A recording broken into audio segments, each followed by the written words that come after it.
ஆடிப்பெருக்கை முன்னிட்டு குமரி மாவட்டம் காஞ்சாபுரம் பத்ரேஸ்வரி அம்மன் கோவிலில் சுமங்கலி பூஜை வெகு விமர்சையாக நடைபெற்றது. 100க்கும் மேற்பட்ட சுமங்கலி பெண்கள் கலந்து கொண்டு தங்களது திருமங்கல்யம் நிலைக்க பூஜை செய்து மஞ்சள் தாலியை கழுத்தில் கட்டி கொண்டனர். குமரி மாவட்டம் காஞ்சாபுரம் பகுதியில் உள்ள பத்ரேஸ்வரி அம்மன் கோவிலில் ஆடிப்பெருக்கை முன்னிட்டு 100க்கும் மேற்பட்ட சுமங்கலி பெண்கள் கலந்து கொண்ட சுமங்கலி பூஜை வெகு விமர்சையாக நடைபெற்றது.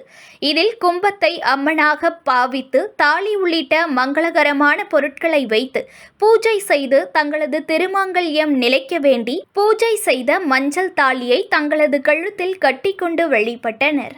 நியூஸ் ஒன் தமிழை லைக் பண்ணுங்க, கமெண்ட் பண்ணுங்க, ஷேர் பண்ணுங்க, மறக்காம சப்ஸ்கிரைப் பண்ணுங்க.